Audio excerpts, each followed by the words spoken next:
Olá, meu nome é Fernando Pessoa, eu sou professor de filosofia da Universidade Federal do Espírito Santo e estamos aqui, essa é a segunda aula do nosso curso de Introdução à Filosofia.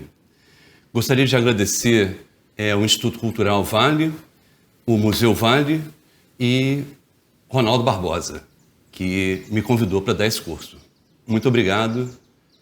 Então vamos à nossa segunda aula hoje, que vai abordar a questão do nascimento da filosofia na Grécia Antiga. Quer dizer, na verdade, esse nascimento da filosofia na Grécia Antiga foi todo encaminhado na aula de apresentação, né, com a coisa que a gente viu do exercício da linguagem, né, e com Homero, e hoje, então, a gente entraria na questão propriamente da filosofia. Eu começo com uma epígrafe do Nietzsche, em que ele diz: outros povos têm santos, os gregos têm sábios.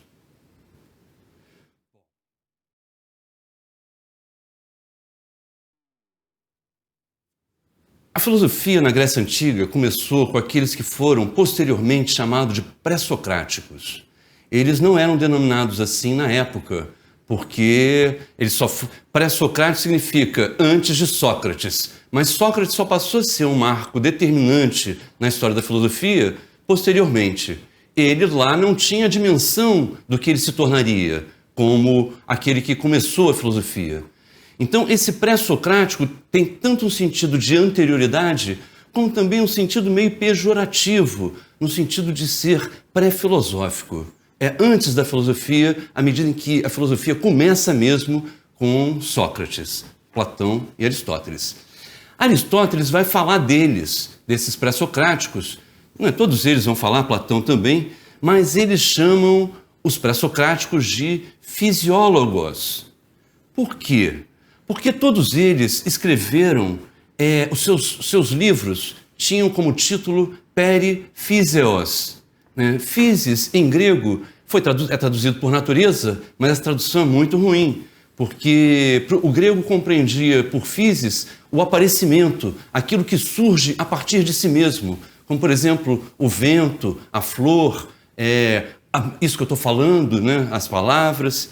Então, esses pré-socráticos, eles foram chamados por Aristóteles de fisiólogos, exatamente por causa disso, que eles tematizavam, eles questionavam a questão da physis. Né? Está aí 2 livros deles, um de Heráclito e outro de Parmênides, todos 2 com o mesmo título, Periphyseos. O primeiro desses pré-socráticos foi chamado Tales de Mileto, era chamado de Tales e ele nasceu em Mileto. Todos os pré-socráticos vêm com o sobrenome, é o lugar de onde eles são. Heráclito de Éfeso, Tales de Mileto. Né? Tales nasceu cerca de 625 a.C. e morreu 558. E atribui-se a Tales 2 frases. Gente, que também tem isso. Eles não escreviam, foram encontrados, mas os escritos dos pré-socráticos é chamado doxografia. Ou seja, são pessoas que falaram, pessoas que escreveram aquilo que eles disseram. Então, por exemplo, Platão está lá num diálogo dele e fala: como disse Heráclito, a natureza ama se esconder. Aí teve o Diels, que era um filólogo alemão, século XIX, que pegou e fez a coletânea. Ele pegou todos os lugares onde falavam de Heráclito e juntou, então, os fragmentos de Heráclito. Mas não tem um livro de Heráclito. O que a gente tem de Heráclito são aquilo que as pessoas disseram que ele falou. Né? Assim como de Tales. Então, atribui-se a Tales 2 frases. A natureza está cheia de deuses e tudo vem da água. A natureza está cheia de deuses confirma aquilo que a gente falou, dos deuses estão na natureza. Né? O que vai fazer até um historiador da religião grega dizer que não tem religião na Grécia Antiga. Por quê? Porque os deuses não estão numa sobrenatureza. Os deuses estão na natureza. Logo, não precisa de uma religare, uma religião. Né? Os deuses estão ali juntos. Não precisa de uma religação com os deuses porque eles não estão no sobrenatural. Essa é a tese do Walter Otto. Mas a frase fundamental do Tales para a filosofia, e é considerada a primeira frase filosófica, é: tudo vem da água. O Nietzsche vai comentar essa frase no livro dele, A Filosofia na Idade Trágica dos Gregos, e vai dizer, aspas, a filosofia grega parece começar com uma ideia absurda, com a proposição: a água é a origem e a matriz de todas as coisas. Será mesmo necessário deter-nos nela e levá-la a sério? Sim, e por 3 razões. Em primeiro lugar, porque essa proposição enuncia algo sobre a origem das coisas. Em segundo lugar, porque faz sem imagem e fabulação. E, enfim, em terceiro lugar, porque nela está contido o pensamento: tudo é um. Tudo vem da água. Então, tudo tem um princípio único. Essa que o Nietzsche vai dizer que é o propriamente filosófico da frase do Tales. Por quê? A razão citada em primeiro lugar, ou seja, falar da origem de todas as coisas, deixa Tales ainda na comunidade dos religiosos e supersticiosos. Toda mitologia conta a origem das coisas. A segunda, ele conta a origem das coisas, mas sem fazer imagens nem fabulação, o que as mitologias fazem. Então, essa segunda característica vai separar Tales da sociedade dos religiosos, do mito. Mas o Nietzsche diz, mas o que faz Tales, é em virtude da terceira característica que Tales se torna o primeiro filósofo grego. Ou seja, o fato de, na proposição tudo vem da água, está contido a ideia fundamental da filosofia, que é tudo é um.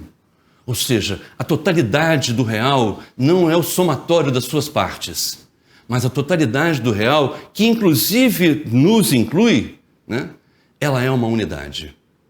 Então, assim como tudo é um, o um também tem a característica do tudo. Porque se o um é um, não pode haver um outro, que é o tudo. O modo de ser do um é tudo. O modo de ser do tudo é um. Bom, um desses filósofos mais importantes, talvez, assim que o pensamento dele repercutiu muito, é Heráclito, que então nós vamos trabalhar um pouco melhor aqui. Heráclito, ele tinha um apelido, era Ho Skoteinos, que significa o obscuro. Heráclito era enigmático, ninguém entendia direito Heráclito, era muito o esquisitão. E ele era meio eremita, não tinha muito relação social, não gostava de pessoas, era meio avesso. O Aristóteles numa passagem, conta uma característica do Heráclito, desse obscuro do Heráclito. Ele diz assim, Aristóteles, aspas, disse que Heráclito assim teria respondido aos estranhos, vindo na intenção de observá-lo. Ao chegarem, viram-no aquecendo-se junto ao forno. Ali permaneceram hesitantes, em pé. Heráclito, então, os encorajou a entrar, pronunciando as seguintes palavras: mesmo aqui, os deuses também estão presentes. A história que Aristóteles conta é o seguinte: tinha lá uns turistas, Heráclito de Éfeso, então Heráclito morava em Éfeso, tinha lá uns turistas em Éfeso passeando e não tinham mais nada para fazer, já tinham visto tudo, resolveram ir ver o filósofo, o grande filósofo de Éfeso, Heráclito. E foram lá, bateram na porta de Heráclito. E quando abriram, pensaram que fosse encontrar aquele pensador, com a mão na cabeça, igual Rodin, mas não. Encontraram um homem simples, meio maltrapilho até, que Heráclito não tinha muito essa coisa, acocorado, esquentando no fogão a lenha, esquentando no fogo. E eles então permaneceram hesitantes ali na porta, sem entrar. E o Heráclito então vira para eles e fala: entrem. Aqui também moram os deuses. Ou seja, o Heráclito ele está indicando nessa frase como que, mesmo na coisa mais ordinária, se revela o extraordinário, né? O extraordinário não é uma coisa do outro mundo. O extraordinário, mesmo ali, né, no calor, esquentando a mão no fogo, ali também tem os deuses, né? Ou seja, aqui também, na ordinária situação de me aquecer no fogo, vigora o extraordinário. Então, o extraordinário é uma outra perspectiva do próprio ordinário. Que perspectiva? Pois, para a gente pensar isso, eu separei, se não me engano, 7 aforismos do Heráclito, encadeados para a gente, então, tentar compreender esse pensamento do Heráclito. O primeiro fragmento separado é o fragmento 73. Ele diz: não é para se falar e agir dormindo. Gente, assim, o Heráclito de modo algum está falando de sonambulismo, né? O falar e agir dormindo é falar e agir sem estar presente naquilo que você está falando, naquilo que você está fazendo, né? É a possibilidade que você tem de falar, mas ausente, de agir ausente, sem estar exatamente concentrado, né? Então, o segredo de compreender o extraordinário no ordinário é você nem falar nem agir dormindo. Ou seja, você se concentrar. Daí, o outro fragmento dele, o fragmento 34, em que ele diz: sem compreensão, ouvindo, parecem surdos, o dito lhes atesta, presentes estão ausentes. É exatamente isso. A possibilidade que você tem de falar e agir ausente, né? Sem estar efetivamente envolvido, interessado nisso que você está falando e nisso que você está agindo. Por isso que então, quando você age e fala assim ausente, você não tem compreensão. É sem compreensão, ó. Ouvindo parecem surdos, porque não tem o ouvir, não tem ouvir nenhum, porque está ausente. Para ouvir você precisa estar presente. E daí o outro aforismo que eu separei, que é o aforismo 19, em que Heráclito fala: não sabendo auscultar, não sabem falar. Que é isso, gente? Para falar e para agir é necessário mais do que ouvir, é auscultar. Auscultar significa estar todo concentrado, todo interessado, todo presente na sua presença.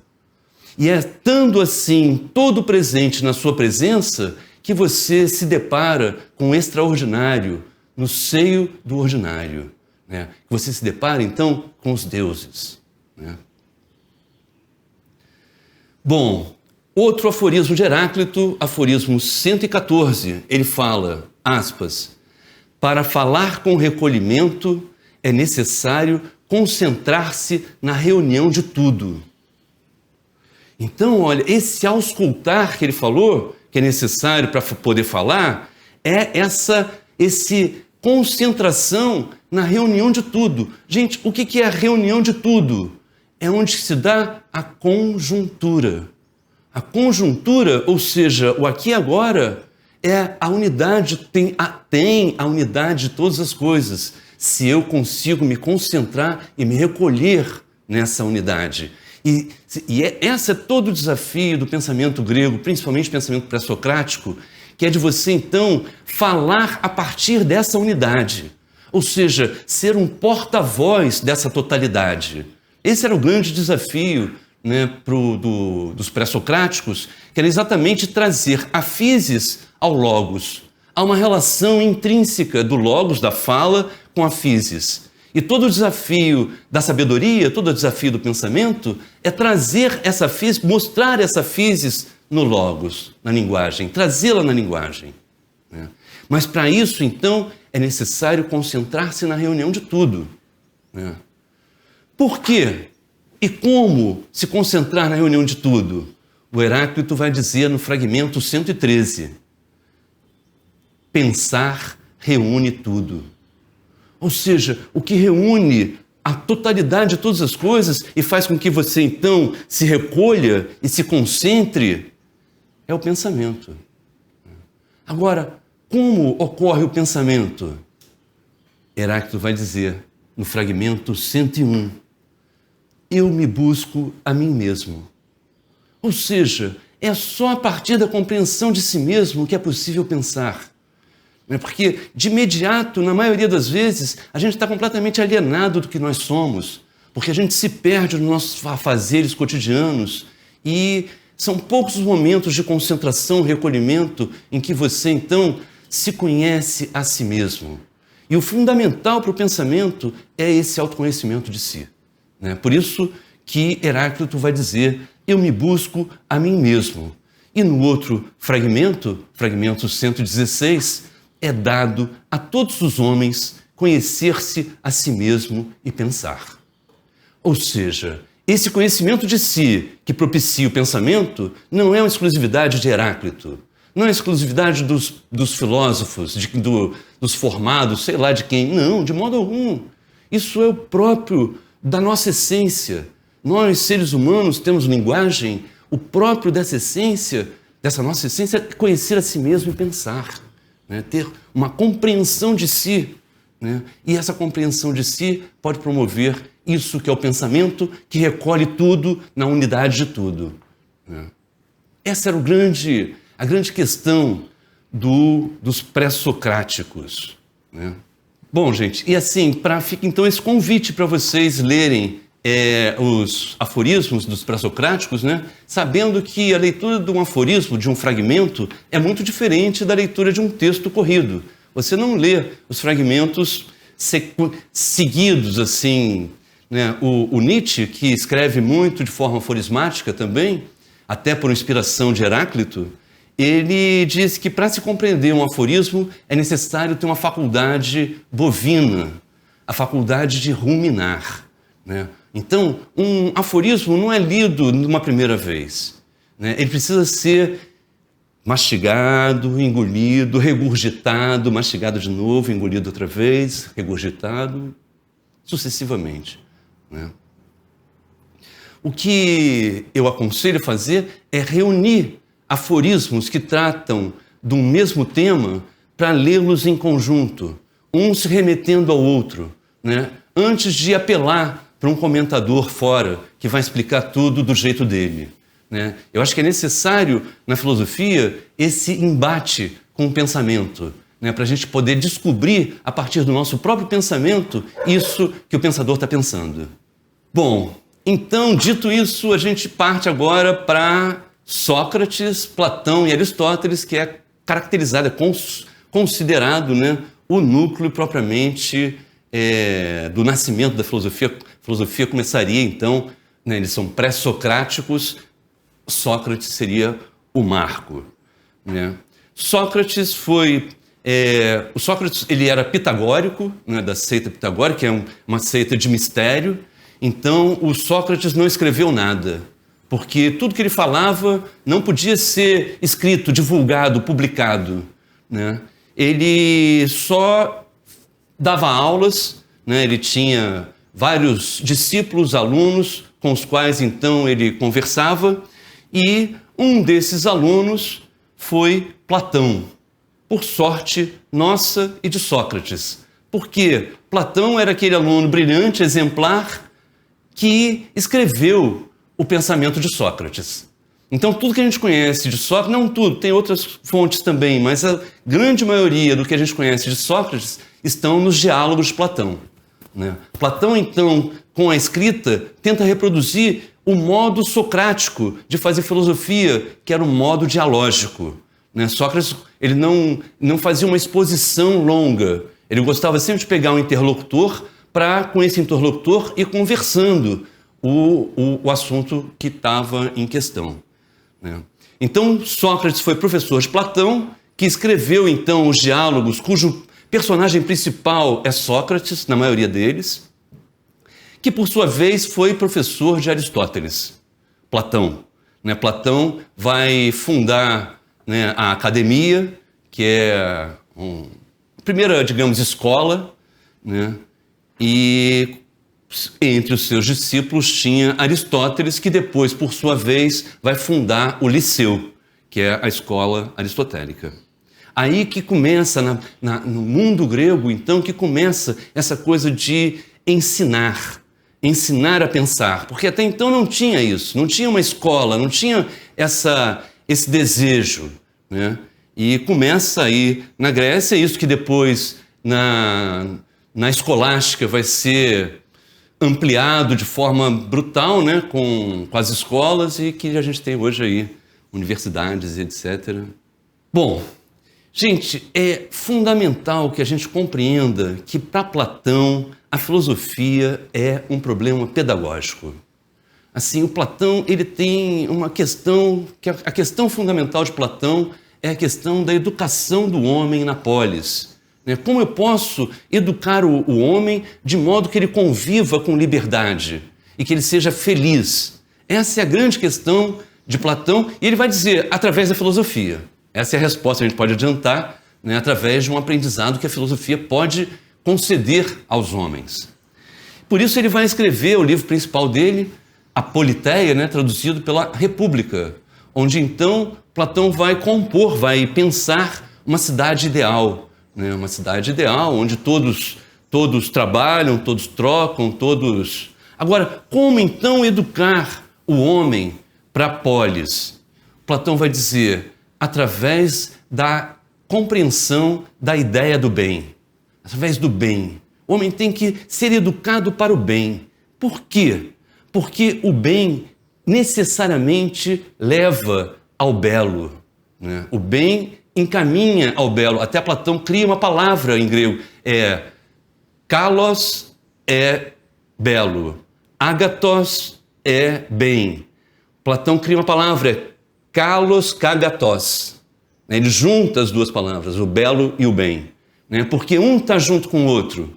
E esse bem que leva ao belo encaminha à verdade. Né? Que a grande questão, então, é a questão da verdade. Mas a verdade é através dessa via, né? E com a verdade, o que é a verdade? Para Platão é a maior virtude, né? Então, assim, através do bem eu sou encaminhado ao belo, à verdade, e essa é a maior virtude. Por quê? Porque ela é que me traz felicidade. Então esses são os trinômios, né? Bem, belo e verdade, verdade, virtude e felicidade, né? Então, a questão fundamental do pensamento de Platão é como educar o homem com conhecimento do bem e da verdade, né? Como eu posso ensinar o bem e a verdade ao homem? E assim, gente, para a gente tentar pensar isso, eu busquei lá a caracterização mais famosa de Platão, paradigmática, que é no livro 7 da República. O Platão escreveu uma alegoria que ficou conhecida como o mito da caverna, né? O Heidegger, anos depois, num livro que ele tem sobre Platão, vai dizer que a interpretação do mito da caverna conduz para o cerne da filosofia de Platão, para o centro da filosofia de Platão, que é essa questão da relação entre conhecimento do bem e da verdade com a felicidade, com a educação. Bom, esse mito da caverna começa com Sócrates, é um diálogo entre Sócrates e Glauco, e o Sócrates diz para o Glauco: imagina a nossa natureza relativamente à educação ou à sua falta, de acordo com a seguinte imagem. E aí então Platão vai criar essa fábula, essa imagem, né? Essa alegoria, né? Alegoria é você falar de uma coisa falando através de outra, né? Por outra, né? Pois, a alegoria aqui é sobre a educação ou a falta de educação e como se obter educação.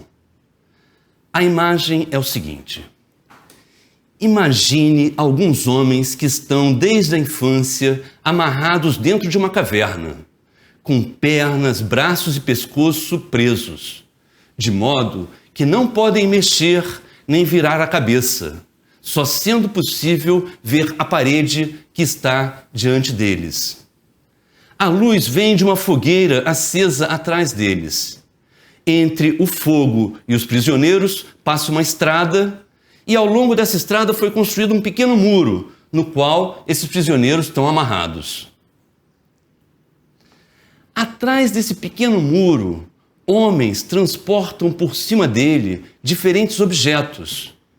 Estatuetas de vasos, homens, plantas e animais. Isso tudo, gente, é o Sócrates falando. Aí o Glauco, que é o interlocutor dele, diz: um quadro estranho e estranhos prisioneiros. E o Sócrates responde: assemelham-se a nós. Ou seja, o que ele está querendo dizer? Que esses não são personagens que estão... Nós, de algum modo, nas nossas vidas, somos esses prisioneiros, que estamos amarrados e só vemos o que está na nossa frente, né? Não temos a compreensão, né? Ou melhor, só temos a compreensão das coisas através das suas sombras, né? Me parece que Sócrates está... assemelham-se a nós no nosso modo de ser cotidiano, em que a gente dispensa pensar, né? Continuando. Como eles se encontram nessa situação desde a infância, eles nunca viram nada além dessas sombras projetadas na parede da caverna. Portanto, não as compreendem como sombras, mas como objetos reais. E está aí a questão, eles nunca viram outra coisa a não ser essas sombras. Então, para esses prisioneiros, toda a realidade é sombria. Toda a realidade são sombras, né? Dessa forma, tais homens somente atribuirão realidade às sombras do objeto.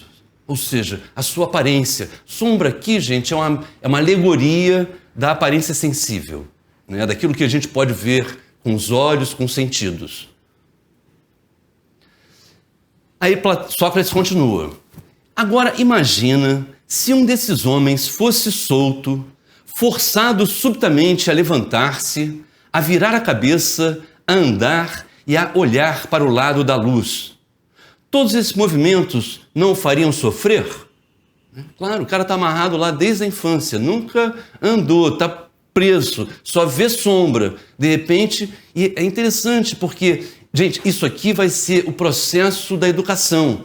Todo esse processo do rapaz ser solto lá, vocês vão ver, vai sair da caverna e depois vai voltar.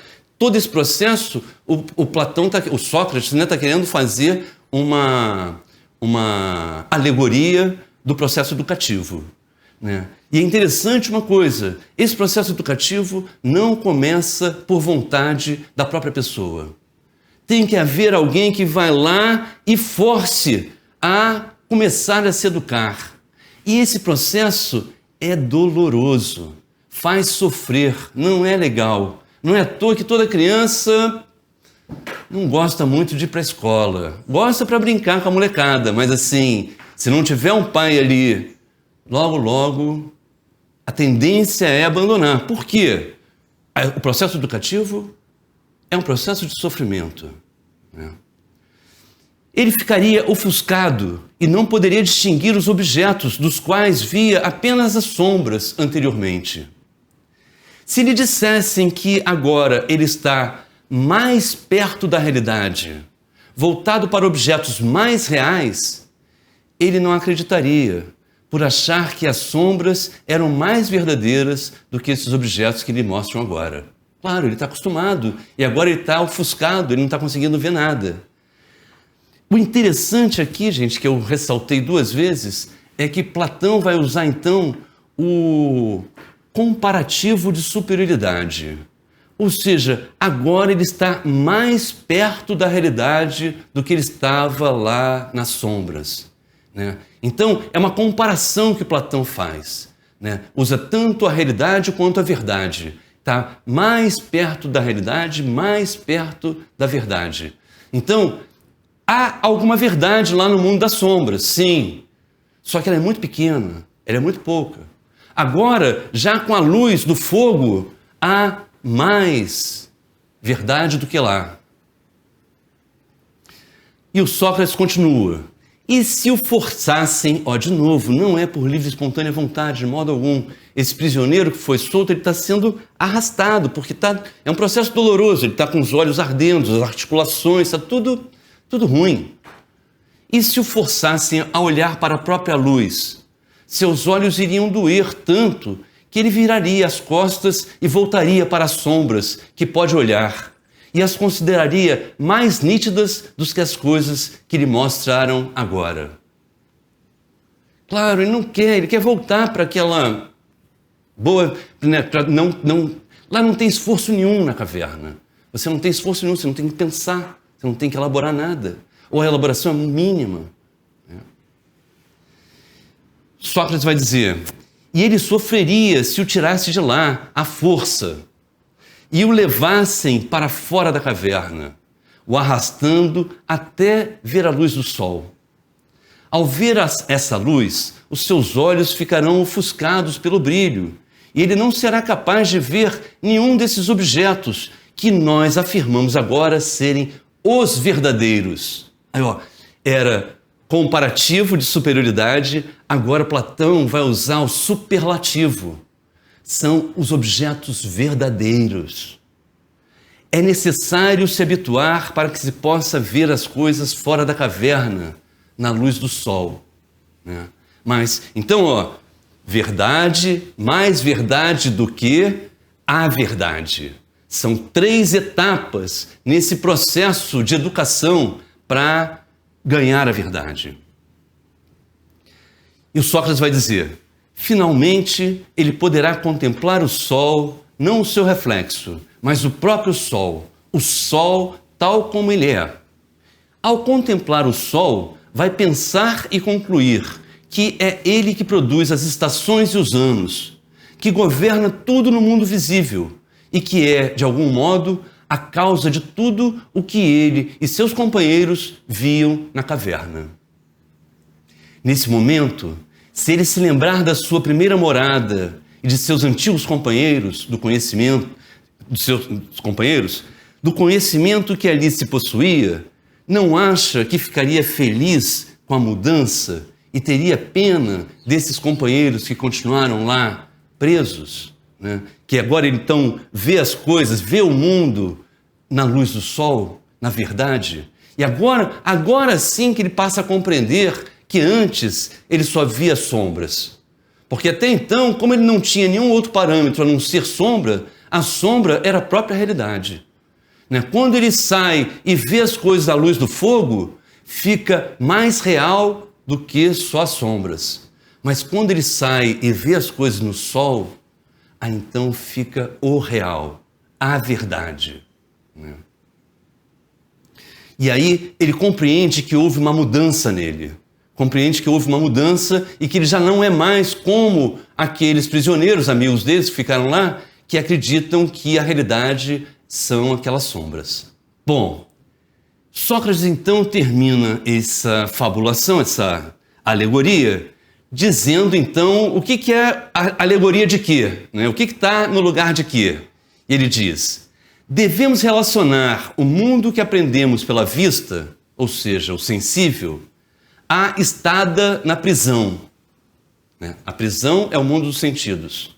Quanto à subida e à contemplação do que há no alto, considera que se trata da ascensão da alma até o inteligível.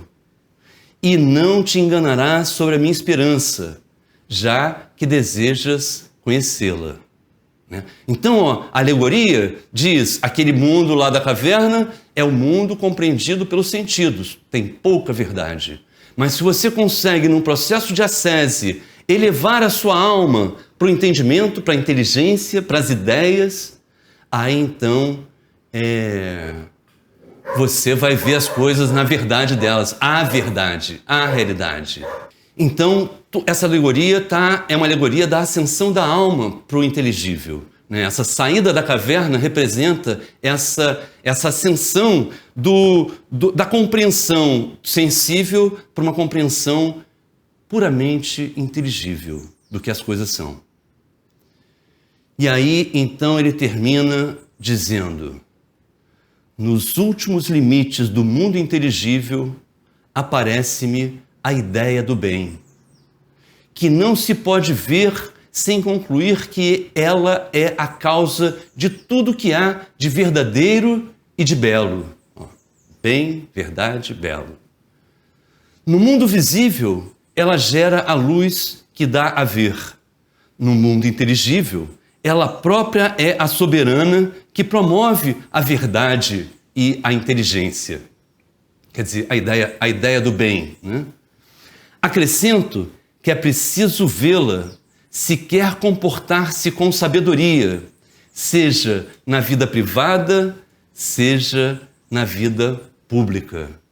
Então, isso que eu falei no início, o Sócrates faz essa alegoria para mostrar, então, a educação do homem para o bem, né? E esse bem é alcançado quando o homem sai do corpo e acessa o inteligível pela alma, né? Acessa um conhecimento puramente inteligível através da sua alma. E se ele consegue fazer isso, ele compreende a ideia do bem. Compreendendo a ideia do bem, ele tem, consequentemente, o belo, consequentemente, a verdade. De novo, bem, belo e verdade. E essa aqui é a educação que Platão está querendo promover para o homem da polis, né? Uma educação que apresente isso que é verdade, né? Por quê? Porque a verdade é igual à virtude, que por sua vez é igual à felicidade, né? Lembra quando o Sócrates fala, quando você se lembrar dos homens lá dentro, dos seus antigos amigos lá dentro da caverna, você não vai se sentir feliz e não vai pensar como eles são infelizes, né? Porque essa compreensão da ideia do bem traz felicidade. Então, gente, assim, essa alegoria da caverna, ela indica o processo da educação do homem em 4 estágios.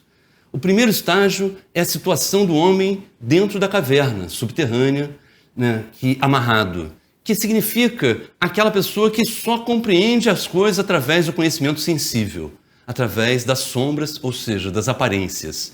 Então, esse modo de compreensão das coisas, o Platão vai dizer, tem pouca verdade, né? O segundo estágio é a libertação à força, não é por vontade própria, a libertação à força do homem dentro da própria caverna.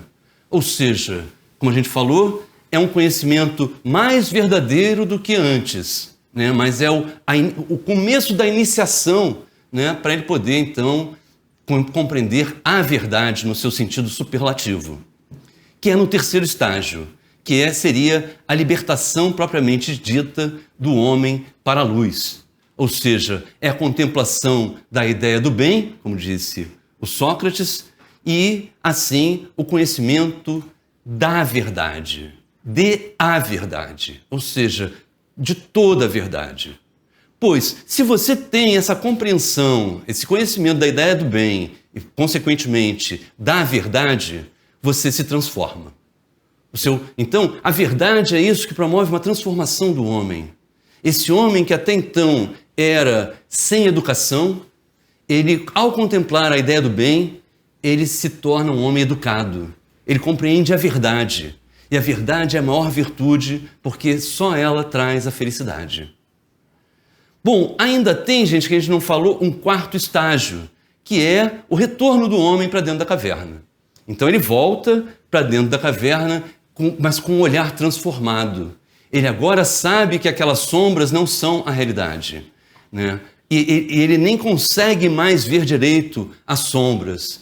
E ele corre até risco de ser morto, porque os outros não aceitam essa diferença dele. Ele fica estigmatizado pelos outros companheiros dele. Bom, o fundamental dessa ideia é que, então, a educação do homem se passa pela ascensão da alma para o inteligível. Logo, o Platão vai fazer uma dicotomia entre a ideia inteligível, que é esse universal, e as coisas sensíveis, né? E na ideia tem mais verdade do que nas coisas sensíveis. Logo, ele vai, com essa dicotomia entre corpo e alma, Platão vai criar todas as outras dicotomias decorrentes disso, a saber, o sensível, o inteligível, a aparência, a essência, a falsidade, a verdade, o mal, o bem, o feio, o belo, a física e a metafísica, né? Ou seja, toda essa dicotomia vai ser fundamental no desenvolvimento da história do pensamento ocidental. né? Ele todo se baseia nessa separação entre corpo e alma, sensível e inteligível. Assim, com os pensamentos de Sócrates, Platão e Aristóteles, eu não falei de Aristóteles, mas ele não vai ser diferente dessa dicotomia. Tanto é que ele vai escrever o livro, que ele não deu esse título, mas vai ser o livro chamado Metafísica, né? Bom, com Sócrates, Platão e Aristóteles, a filosofia então se torna metafísica. A saber, um saber que, negando a aparência física dos sentidos do corpo, busca conhecer a ideia inteligível, ou seja, a essência suprassensível das coisas. Por esse caráter metafísico, de toda a tradição filosófica, até Hegel, o Nietzsche, que vai abolir com isso, vai fazer uma crítica disso, vai caracterizar toda a filosofia ocidental, de Platão até Hegel, de platonismo. Porque foi exatamente essa ideia platônica da separação entre corpo e alma, aparência, essência, inteligível, que orientou e destinou a história do pensamento ocidental. Aula que vem, então, a gente vai ver como que essa dicotomia, essa separação vai ser consolidada, fundamentada pelo pensamento moderno a partir de uma abordagem de Descartes, Kant e Hegel. Obrigado.